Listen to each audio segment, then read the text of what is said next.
Carlos, ¿cómo estás? Te saludo desde TNO Radio, un placer tenerte acá. Hola Jesús, ¿cómo te va? Oye, un placer de verdad. De todo lo que dijiste, lo más importante para mí es haber sido profesor tuyo, porque la verdad que es una gran satisfacción haberte tenido alumnos de tu calidad. Nunca te olvido, disfrutaba mucho esas conversaciones de la universidad, pues, y bueno, fueron unos cuantos años por allí, y efectivamente eso fue un experimento, eso de la inteligencia competitiva, y que terminó en un libro, que fue mi primer libro, que se llama Análisis de la Competencia, y que quiero mucho este libro y que todavía está súper vigente. De verdad que muchísimas gracias por aceptar esta invitación para un tema para el que recurrentemente, tanto acá como en Panamá y otros lugares, te consultan recurrentemente, que son los millennials, porque la gente cada vez que aparece un término, más allá, digamos, de la validez de ese término, bueno, tiene esta ansiedad por conocer de esto. Entonces quería, Carlos, que comenzáramos por allí, que hagamos un breve boceto de quiénes son los millennials y por qué en términos de mercadeo en general es tan importante conocer su perfil. ¿Cómo no? Fíjate, bueno, número uno, ¿quiénes son los millennials? Los millennials es un nombre que se le ha dado a una generación que también es llamada la generación Y, porque viene después de la generación X, que por cierto es a la que yo pertenezco y tú también perteneces, y esa generación de los millennials varía la definición exacta de los años, pero es aproximadamente... A mí me gusta usar una que es entre el año 1985 y el año 2000.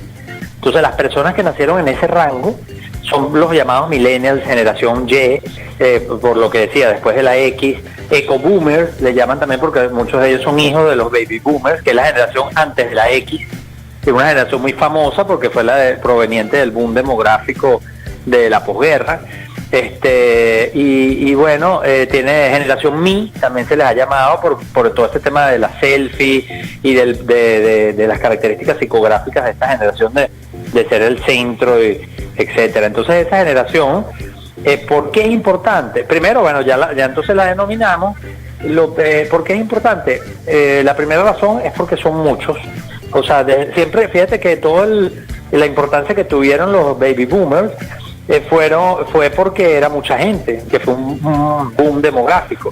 Y ahora los millennials resulta que, bueno, son importantes también por eso, porque ahora mismo representan el 30% de la población de Venezuela, de Latinoamérica, y eso es los hace el grupo más grande.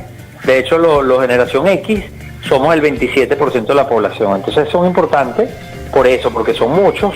En unos 2 años se estima que ellos van a representar el mayor poder de compra, porque ahora no, porque obviamente son personas que van entre los 15 y los 30 años aproximadamente, entonces todavía hay menores de edad que a lo mejor no tienen el poder de compra, pero en un par de años se estima que ellos van a representar el mayor poder de compra y por eso también son importantes.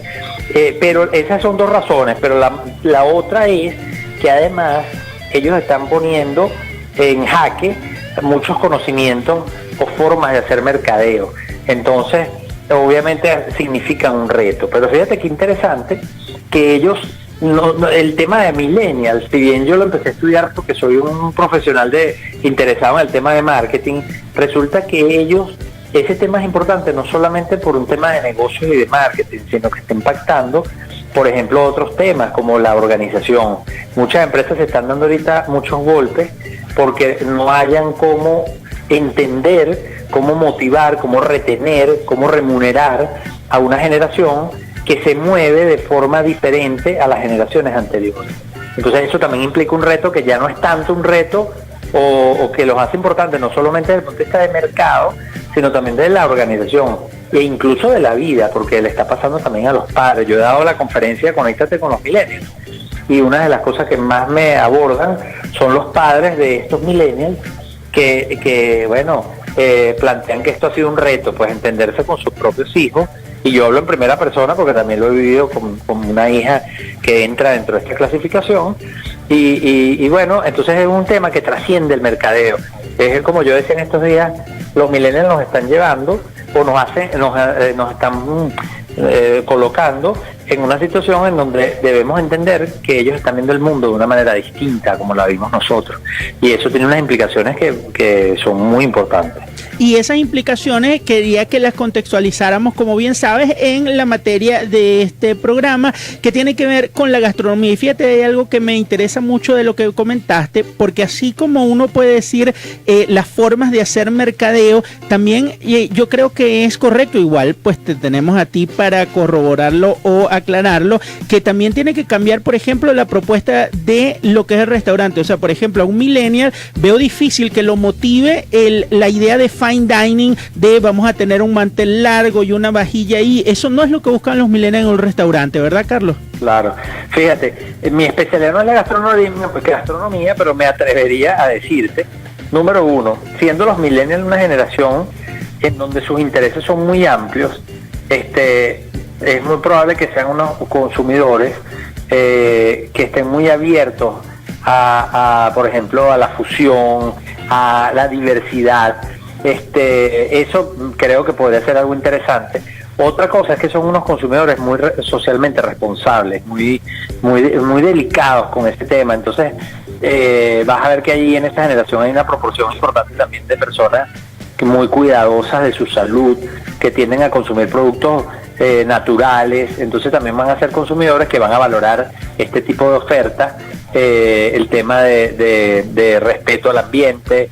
Eso también es importante tomarlo en cuenta. Son consumidores muy racionales, mucho más que lo que fuimos la generación anterior, pero también se basan mucho en las opiniones de los demás. Por eso que estamos viendo que a nivel gastronómico, todo lo que tiene que ver con estas aplicaciones que permiten que hagan reviews de los restaurantes son muy valoradas, porque el millennial es un consumidor que le gusta tomar la decisión con información y que sabe usar los medios electrónicos y va a recurrir a este tipo de plataformas para poder comprender, bueno, qué experiencia han tenido otros. Y otra cosa importante es que también estos millennials son unos consumidores que valoran mucho la participación. Ellos quieren que los involucren, quieren participar, y eso también es una oportunidad muy interesante que a nivel gastronómico se puede explotar mucho, porque son consumidores que no son pasivos. Fíjate que nosotros, la generación X, fuimos una generación pasiva, que vivíamos en el mundo del broadcasting, donde había una televisión que nos mandaba mensajes y nosotros estábamos sentados viendo la televisión pasivamente. Esta es una generación que quiere participar y valora mucho la empresa que lo involucra, que le pregunta, que le hace participar. Y también les encanta la exclusividad. Esto también es un elemento importante, porque de hecho muchas marcas que han presentado casos exitosos, algunas están relacionadas con la personalización, que hoy día es posible gracias a la tecnología, pero también a lo que es el ambiente de la exclusividad. Oye, esto no es para todo el mundo, esto es para ti. No solamente es que te lo personalizo, sino que tú formas parte de un grupo exclusivo. Entonces eso es muy valorado. Entonces imagínate tú las oportunidades que da eso en el mundo gastronómico.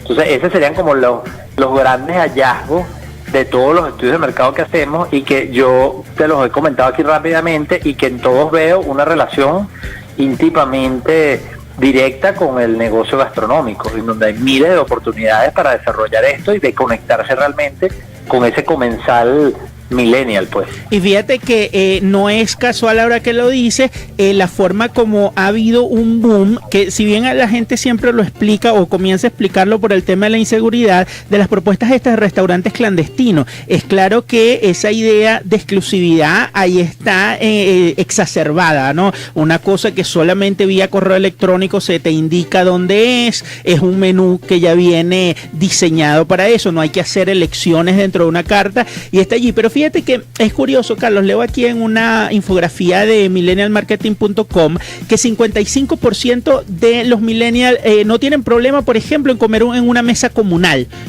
compartir la mesa. No es un problema para ellos, es que esta es mi mesa romántica de 2 personas, sino que no tienen problema en eso de compartir. Y de hecho, leía en otra parte que este modelo que últimamente se ha impuesto de los platos para compartir, de hecho, literalmente decían, prefieren los snacks, no lo ven como me siento a mi plato principal y ya, sino vamos a sentarnos 4 o 5 personas a compartir. Exactamente, mira, aquí, bueno, imagínate, esto es un reto, así como la organización se está dando golpes para entender al colaborador y poderlo satisfacer, las empresas se están enfrentando a unos consumidores un poco convencionales que están abiertos a experimentar, sobre todo ese tema, la experimentación es muy interesante en este grupo, que valora mucho, como dice, el viaje más que el destino. Entonces ese tema de probar, de formar parte de que se ha tomado en cuenta, es fundamental. Entonces allí es donde el que maneja el negocio tiene que tener la habilidad de entender que hay un cambio importante, y que lo primero que tenemos que hacer cuando vemos eso no solamente es estudiar y entender lo que está pasando, sino también ser muy humildes en preguntar, porque es la manera más sencilla de entender lo que el cliente quiere, ¿no? Entonces estar abiertos a romper paradigmas, ser mucho más flexible en la manera en cómo entregamos nuestro producto o servicio, de forma de que nos podamos conectar realmente con una audiencia que es muy exigente, porque los millennials son consumidores exigentes, son leales, pero leales no son incondicionales, son unos leales racionales, y que en el fondo lo que quieren es eso, participar, que los tomen en cuenta y que les resuelvan el problema, porque ahí sí estamos claros, el producto tiene que ser bueno, pero bueno conforme a esas expectativas o a esas características de ese consumidor. Entonces es todo un cambio de paradigma, y que bueno, hay que entenderlo, hay que esforzarse, porque ya la fórmula que veníamos aplicando, así como no está funcionando en los medios de comunicación, así como no está funcionando en el turismo, tampoco está funcionando probablemente en la gastronomía con estos consumidores. Entonces es importante que empecemos por eso, por entender, por tratar de abrir la mente, romper paradigmas y estar muy flexibles a este tipo de cosas, ¿no? Que forman parte de la dinámica del mercado actual. O sea que se acabó la época de cuando las cadenas de hamburgueserías la única manera de comunicar los desacuerdos era a partir de un libro que siempre extrañamente estaba perdido, el bolígrafo con el que uno iba a escribir la queja. Exacto, no es que hoy el libro lo cargas en la mano con el celular, y en donde el consumidor que está descontento lo va a colocar en las redes sociales y mucha gente se va a enterar, ¿no? Entonces eso es otro cambio importantísimo, porque el balance de poder se ha ido de la oferta a la demanda. Hoy un consumidor de hace 20 años era un consumidor con menos poder, casi que indefenso ante la gran compañía o multinacional o muy grande, que manejaba el medio, que tenía el poder de su lado. Pero hoy día un consumidor puede hacerle pasar un mal rato a una marca, porque bueno, tiene la capacidad de generar contenido y de ser escuchado, y si por mala suerte esa queja, ese reclamo, esa mala experiencia se monta en una ola de viralidad, se puede terminar haciendo mucho daño a la marca, ¿no? Que así como también la puede beneficiar, porque esto es un fenómeno que opera en ambas direcciones. Entonces saberlo hacer, manejar con destreza estos medios y entender esa dinámica te puede ayudar a evitar esas crisis o a minimizar la probabilidad de que ocurran, pero también te puede ayudar a potenciar los beneficios, el hecho de crear, por ejemplo, influenciadores, el hecho de aprovecharte de esas experiencias como las que tú hablabas, que se están popularizando, de estos restaurantes clandestinos, y donde la persona comparta esa experiencia, entonces te generan expectativas, la exclusividad, entonces lo hace apetecible. Entonces saber manejar los medios electrónicos y entender su naturaleza y realmente su potencial puede ser muy provechoso, no solamente evitarte problemas, sino también permitirte alcanzar objetivos interesantes. No, y creo que ahí hay el asunto. Bueno, primero tengo que decir, porque me vino a la mente que tú venías conversando todo esto, y yo digo que cuando uno ve a la gente de Nestlé explicándote que el color amarillo es de la cúrcuma, y para eso buscó a Marcel Raskin para que hiciera un video de 5 minutos, creo que entendemos que estamos en otros tiempos, que no creo que hace 20 años a nadie nos iba a explicar por qué eran amarillos los cubitos. Exactamente. Eso ya te dice lo que yo hablaba, ese cambio es importantísimo porque hay algunas empresas que ya lo reconocen, Nestlé particularmente, y Nestlé Venezuela ha tenido una actuación interesante porque ellos crearon una iniciativa que era global, DAT se llama, Digital Acceleration Team, y el primer país donde se implementó en América Latina fue en Venezuela, y ellos están muy conscientes, por lo que yo vi, de monitorear, de escuchar la audiencia y de usar los medios electrónicos. Y muchas marcas, podemos nombrar una lista de empresas que cada vez están más claras en eso y están invirtiendo que en el caso de Venezuela además no solamente es que está pasando, sino que además se potencia porque la crisis hace que que los medios digitales de paso sean la alternativa más idónea para muchas marcas por múltiples razones, ¿no?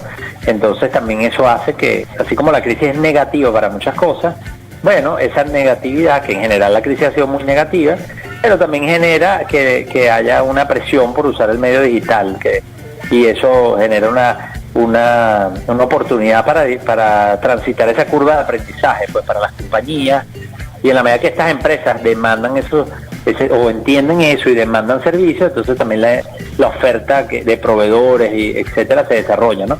Yo pienso que a pesar de la situación de Venezuela y de que estamos quedándonos atrás en muchas cosas que tienen que ver con internet, con conectividad, como la penetración de internet, como el ancho de banda, etcétera, también se están dando cosas muy interesantes, por ejemplo en materia de comercio electrónico, en materia de medios sociales, que son propios de la misma economía de guerra en la que estamos